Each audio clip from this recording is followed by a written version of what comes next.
Hello. வர August 14 வெள்ளிக்கிழமை வந்து 5வது ஆடி வெள்ளியாவும் இருக்கு. அன்னைக்குதான் ஆடி பூரம். அன்னைக்கு ஆண்டாளோட பிறந்த தினம் இல்லையா? பொதுவா எல்லா கோயில்லையும் பாருங்க, அன்னைக்கு பெண் தெய்வங்கள் எல்லாத்துக்குமே இந்த வளையல் மாலை சாத்துறா. நல்லா ஜெகஜோதியா இருக்கும். எல்லா கோயில்லையும் பாருங்க, நல்லா பூ அலங்காரமும் வளையலும் அதுவும் மக்களை போடும், நல்லா இருக்கும். அந்த அம்மனாகட்டும், தாயாராகட்டும், அம்பாள் ஆகட்டும், எல்லாம் ஜொலிப்பா பாருங்க. இந்த வளையல் வந்து பொதுவாக நம்ம எல்லாருமே வாங்கிட்டு போய் கொடுப்போம் இல்லையா? கொடுத்தோம்னாக்க அதை எல்லாம் அங்கே இருக்கிற லேடிஸ்லாம் அதை அழகாக கட்டி கொடுப்பா. அவர் குருக்கள் வந்து அம்பாளுக்கு சாத்துவார், எல்லா பெண் தெய்வங்களுக்கும் சாத்துவார். அந்தந்த கோயிலில் என்ன தெய்வம் பெண் தெய்வம் இருக்கோ எல்லாம் சாத்துறா. அதுக்கப்புறம் ஒரு 2 நாள் கழிச்சுட்டு அது என்ன பண்ணுறா, எல்லாத்துக்கும் எடுத்துக்கோங்கன்னு அந்த தட்டில் ஒரு 4 வளையலோ 6 வளையலோ அதுக்கேற்ற மாதிரி எவ்வளோ நிறைய இருந்தால் நிறைய வைப்பா. அவன் எடுத்துன்னு போங்கோ அப்படின்னு சொல்லுவா.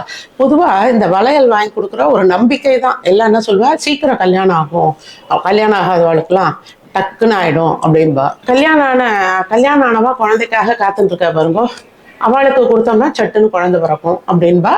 அது எல்லாம் ஒரு நம்பிக்கை. அன்னைக்கு நமக்கு என்ன ஸ்லோகங்கள் தெரியுமோ அம்பாள் ஸ்லோகங்கள்லாம் எல்லாம் சொல்லிட்டு நைவேத்தியம் பண்ணிட்டு 2 பேருக்கு வெத்தலாக வச்சு கொடுத்துட்டு நம்மளும் ஆற்றுல குழந்தைகள் எல்லாரும் அந்த நைவேத்தியம் பண்ணதை சாப்பிடலாம். இன்னைக்கு நான் வந்துட்டு சக்கரை பொங்கல் தான் பண்ணி கட்டலான் இருக்கேன். பொதுவாக நான் 2-3 சக்கரை பொங்கல் பண்ணி காமிச்சிருக்கேன். இது வந்து பனங்கற்கண்டில் பண்ணி கட்டலான் இருக்கேன். அந்த பனங்கற்கண்டோட ஃப்ளேவரோட நல்லா இருக்கு. இப்போ இதுக்கு தேவையான சாமான்கள் சொல்றேன் பாருங்க. ஃபர்ஸ்ட் இதுக்கு அரிசி பாருங்க, இந்த மெஷர்மெண்ட் கப், இந்த 1/3 கப்பால நான் வந்து ஜீரக சம்பா அரிசி எடுத்திருக்கேன். கொஞ்சம் வாசனையா இருக்கும். நார்மல் பச்சரிசிலையும் பண்ணலாம். இந்த மாதிரி ஜீரக சம்பா அப்புறம் வந்துட்டு பாஸ்மதி ரைஸ் அதெல்லாம் பண்ணோம்னு வச்சுக்கோங்களேன், கொஞ்சம் ஃப்ளேவர்ஃபுல்லா இருக்கு. இன்னைக்கு நான் ஜீரக சம்பா எடுத்திருக்கேன். இதுல 1 கப் எடுத்திருக்கேன். இதுல ஒரு 1/4 கப்புக்கு பயத்தம்பருப்பு, 2ம் கலைஞ்சி வடிகட்டி எடுத்து வச்சிருக்கேன். அப்புறம் இதுக்கு வந்து கிட்டத்தட்ட ஒரு 3.5 தண்ணியாவது விடணும் நம்ம. அதுல நான் 2 பால் விட்டுக்க போறேன், 1.5 ஜலம் விட்டுக்க போறேன். இதால 2 பனங்கற்கண்டு எடுத்து வச்சிருக்கேன். இது வந்து ரொம்ப ஸ்வீட் தெரியாது, அதனால கூட ஒரு 1/4 பங்கு டைமண்ட் கல்கண்டும் எடுத்து வச்சிருக்கேன். கொஞ்சம் தேங்காய் க்ரஷ் பண்ணி அதில் போட போறேன். ஏலக்காய் பொடி, முந்திரி, திராட்சை, நெய், அப்புறம் வாசனை திரவியங்கள், குங்குமப்பூ, பச்சை கற்பூரம், ஜாதிக்காய், கிராம்பு இதை எடுத்து வச்சிருக்கேன் நான். ஏலக்காய் பொடியோட சேர்த்து போட வேண்டியது. ஃபர்ஸ்ட் இந்த முந்திரி எல்லாம் வறுத்துன்றோம். முந்திரியும் திராட்சையும் 1 டேபிள் ஸ்பூன் நான் விட்டுருக்கேன் நெய்யை.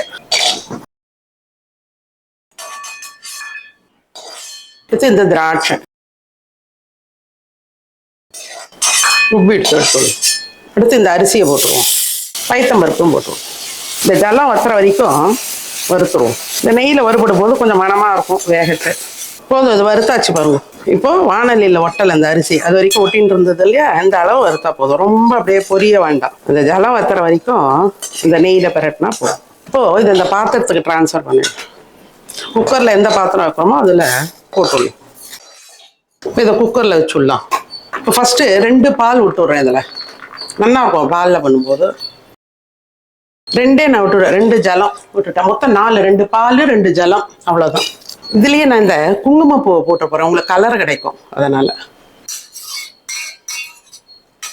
நான் கலந்துட்டு மூடி வச்சுட்டு அவாத்து குக்கர் எத்தனை சவுண்டு யூஸ்வலாக நீங்கள் குழசெல்லாம் பொங்கலுக்கு வைப்பேலும் அந்த மாதிரி வச்சுக்கோங்க.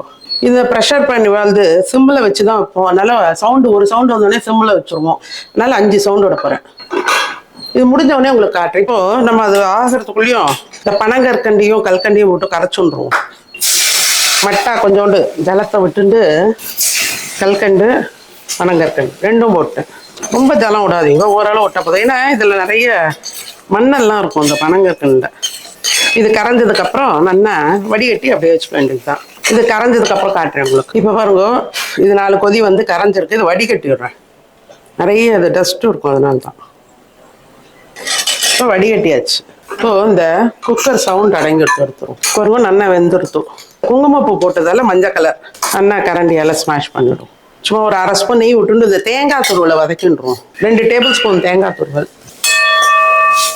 மறந்துட்டேன், ஃபஸ்ட்டு இந்த கிராம்பை போட்டுருவோம். அந்த நெய்யில் பொரியும், இப்போ தான் நல்லா வாசனையாக இருக்கும். அப்புறம் இந்த ஜாதிக்காய் இதில் சீச்சிடுவோம். மட்டா சும்மா ஒரு 2 இப்போ எல்லாம் சேர்த்து வதக்கிடும். இப்போ பாருங்க, இந்த பாகை இதில் விட்டு விட்றேன். நம்ம அசைச்சத அரிசியும் பருப்பையும் எடுத்து அதில் போட்டுருவோம். ஜீரக சம்பா இல்லாதவா நார்மல் ரைஸில் கூட பண்ணிக்கலாம்.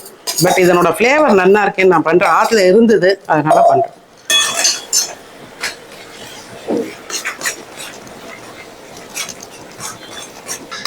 பனங்கற்கண்டோட கலர் இப்படி இருக்கு, அதுக்காக தான் நம்ம அதுலேயே நான் குங்குமப்பூ போட்டேன். எத்தனைக்கும் எல்லோயிஷாக வரும்னு இதாக வரும்.